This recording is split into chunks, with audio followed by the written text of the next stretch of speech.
easy Oo. Ha? Huy, huy, huy! What can you say? Worth it. Worth it, wow. So, Mr. Kapoy. wow, my God.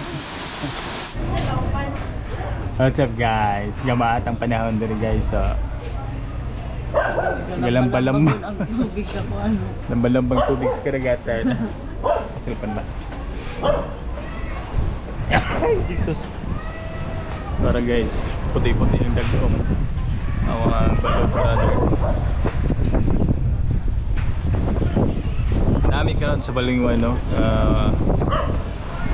Gustong tanaw motabok sa Camiguin, but so unfortunate kay ang weather Camiguin kumaat kay mga atong pag ilamba-lamba na diriya. Then ako pag yun na mapadayon may pauli sa balay sa Butuan. Baga kay dagom sa Hingoog sa may Talisayan, Medina. Actually basa na kayo ano, ikan pag dito sa city o basa na kayo. Ilis na sa Medina. Nagunaon na mi kung mag-overnight mi dire then possible mga 6 AM ready na para patabok sa Camiguin. Pero kung ikakulbaan kailangan yun ang panahon. We'll see. Ano sa mandam? Deal or no deal? Masakay pa karon? Dili. Di naman taka sa kayron. Ha? Mag-overnight ka din niya. Ugma na ka mo pa. Masakay. Yung mga bata dito. Sinasamantan si Manarsi. Kanya guys, nanami diri sa mga balay. Haunted house. Okay rin siya no. Gabi kahangin sa gawas guys. Okay, so maraog kain ba? Uy, hala. Charang Rami. Sabi naman na. Tigit kita itong isla dito sa Tabuk. Nadik cruise na ko no? Parang isla gagamay. So we're hoping on taog mawala na ng ano. Daot ang panahon. So hangin good. Close na to niya itong haunted house. Haunted house. So paano kita niya. Sabi naman mo, uy, nagitunda mo sa kuhan siya. Ito daw yun. So side trip sa Kalibo. Mga man daw. Ano yan? Side trip rin ni guys. Since labay namin diri. Grab na lang niya mo ni ko higayon na bahala na si. Wala sir bakante kay katugay sila uli ni gan. Basin. Bahala na si kuan. Bahala na si Lord. Si ano, si muna og si daot ni Commander Dao. Lang tanaw ang ulo. Daot na kaya na. Ano? So pag-abot naman dito, among i-flex na kung kuan. Sway na maglibot ng kuan kanang maong isla. So karon nagsakay na mi sa barko and then I have a question. Is it worth to visit Camiguin Island? So kana nga mga pangutana no matubag na to na once we arrive there and then ma-feel na to ang ambience that we are really visitor kanang Camiguin.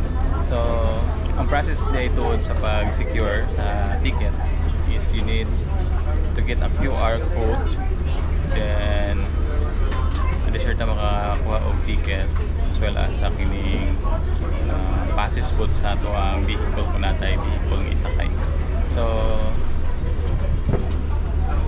sayo kay tanim na ganina no kay since first trip na 4 AM or 4:30 nga this morning mo larga ni maong bark and then we'll see or update mo guys sa mga possible na hitabo dito sa kining Camiguin.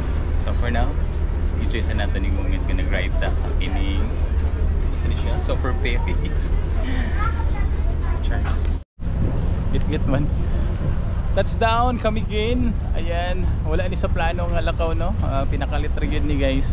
Then supposed to be gahapon then so unfortunate kay ang kining maong dagat gabi ka wild kayo. By the way, uban ako si Madam of si Caleb Then so sa mga gusto nga manhidriya, so you need to secure QR code bago mo makakuha og kanang ticket no patabok. And then unsa pa man siguro sulito nato ni nga naata diri karon sa kining Camiguin. Maghunahon na taon sa mga possible nga ma-enjoy during Dapita. So we are about to tuyok-tuyok this island. Tuyok ko naman ng isla no sa Camiguin. Then mag side trip mi og island hopping possible si Mantigi. Ato na sa wayan og ana. Then si kuan pod si White Sand. We'll try to go there as well. To tell you frankly, wala gid daw ni sa amo ang ano kanang listahan or plano nga manhidiri sa kining Camiguin. Kumbaga side trip ra gyud ni siya. And then nag-grab akong attention when I was about to go back to Butuan kay sayo mi na human dito sa CDO. Bali atong tuyo dito is inquiry ra and then to see the product in person. Then since na human na to og sayo, like I said, so nisirit tayo mi diri sa kining pauli. Wala namin ibalik dito sa kining Claveria. Diri na mi kay tungod maanhiman mi diri na mi plano. I mean, pinakalit nga plano. So uban ako si Madam, si Caleb, we'll see in the later rather kung say possible na to buhaton dito sa unahan. But for now, mangita mi kakananan, kakapihan or anything pwede na mo masulod sa among TN. So uban ni ninyo guys as we travel, we explore Camiguin. So let's go.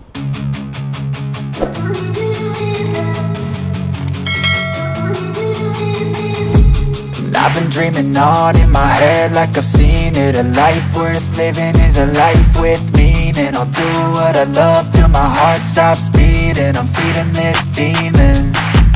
Got a taste, can't erase bitterness in my face. Work a job every day till your dreams fade. Mula dito sa Binoni Port ay kailangan nating mag-travel ng mahigit 4 na oras or 19 km papunta sa town proper ng Mambahaw, Camiguin. And then mag-side trip na rin tayo dito sa may terminal or waiting area patawid po ng Mantigi Island, kung saan isa rin po ito sa mga dinarayong tourist attraction dito sa probinsya ng Camiguin. Ayan guys, samahan nyo kaming libutin ang lugar na tinaguri ang The Island Born of Fire, Camiguin. I wanna be great. I'm gonna be so high. It's never too late. Game face on when I chase like that. Yeah, I play so strong with a knife in the back. I'ma swing home run like a baseball bat. Gonna see me rise, you can hate on that. I don't play both sides, doing me no cap. I'ma ride or die for my dreams on tap. I'ma fly real high, you ain't see me slack. No, it's not how you fall, it's how you get right back up. That's how you get tough. Calluses on my hands so rough, yeah, I call your bluff. I'm not the one, mess with me, come down with none. Cause I'm so done, you had your fun. And now you're gonna face down the barrel of the gun. Cause I got a full clip, put your name on it. But I'ma let you slide cause you ain't worth it. Time staying strong, need to move on. To be what I want, I'll keep dreaming on. Time staying strong, need to move on. So diri mo tabok no, padulong dito sa Mantigi Island, islets rather. So sa pagkakaroon wala man tayo makita nga bangkero kay hubas man ang tanata ni Madam. Pwede. Wow, gali ka tsunami work kayo eh. Ayay! Si Piazza Dolor. So, temporary ang ilang biyahe no, padulong sa Mantigi. So, sa dautan nga panahon. Sama kadautan sa kong dagway. So, di modo, possible siguro dito sa White Beach or White Sandbar. Wala po eh. Biyahe tungkol sa maong panahon nga kuan. Nagko kayo ang balon. Sayang. So most likely atong buhaton diri is mag-ride lang, exploring Camiguin.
Nasa kalagitnaan na po tayo ng ating biyahe papunta sa town proper ng Mambahaw, Camiguin.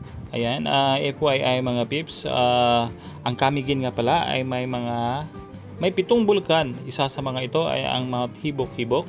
Naitala po yung last eruption nito noong 1953 when boiling lava, poisonous gases and landslide that kills 3,000 people on this island. Ganun pa man ay marami pa rin pong international at local tourists na pumupunta rito dahil nga po sa mga malaparaisong landscape at nakakamanghang tanawin, meron ang isla ng Camiguin.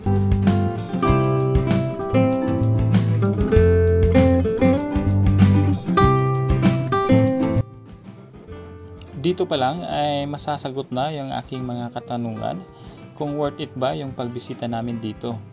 Pansin nyo naman guys, yung daan sobrang linis at halos wala kang makikitang basura na nakakalat sa paligid. And then pansin ko na rin po, ang dami pong mga lumang estruktura ng bahay dito. Ito po yung mga palatandaan na itong islang ito ay hitik po sa kasaysayan.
So Mambahaw ta guys, we just arrived here in Mambahaw Jollibee. Ayan.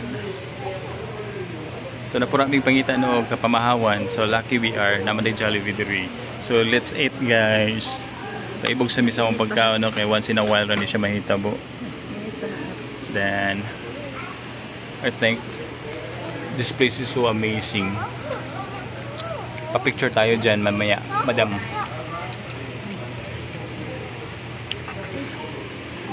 So ang gi-order ni madam is just a chicken joy, then a coffee as well with fries. So let's eat.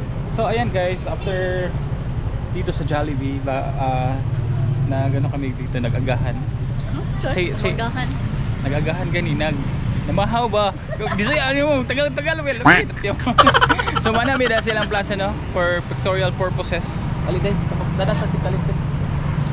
Magpa-picture me kay once in a while na siya no.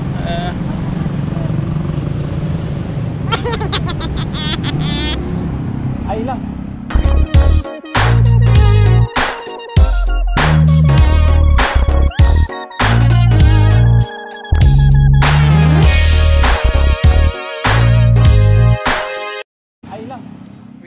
So ayan guys, bali magpapalipad sana kami ng drone, but we are so unfortunate dahil nga po may restriction po sa area na doon.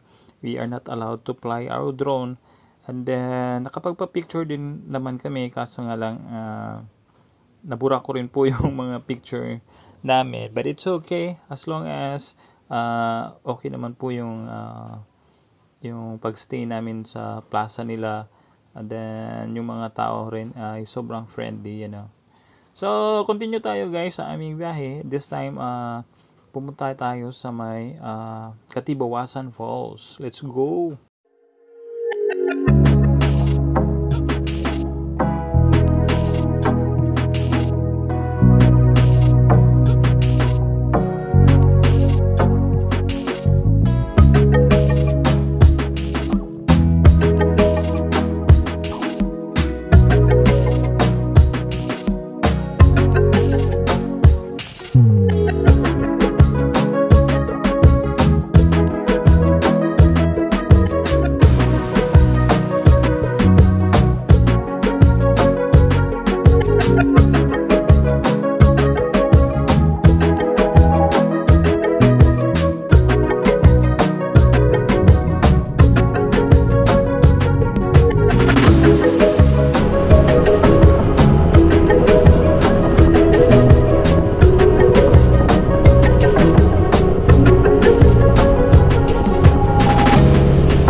Katibawasan Falls.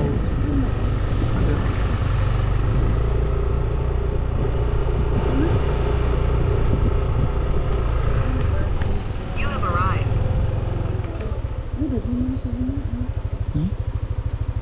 Naglan.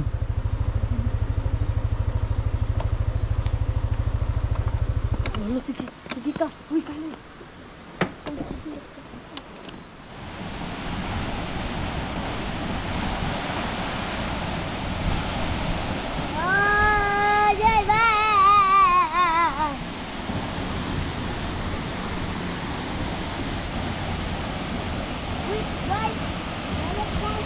Salip! Slide ka! So, ayan guys, nakapasok na po kami sa Katibawasan Falls.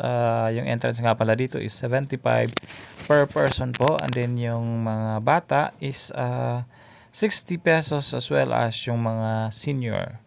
Ayan, namangha po ako sa aking nakitang kalikasan. Sobrang ganda, sobrang linaw po ng tubig. At saka ang sarap siguro magtampisaw. So, gustuhin mo namin maligo this time. Pinili po namin mag-sightseeing lang muna dahil nga po wala kaming dalang pampalit ng damit dahil ito po ay side trip lamang sa aming biyahe doon sa CDO.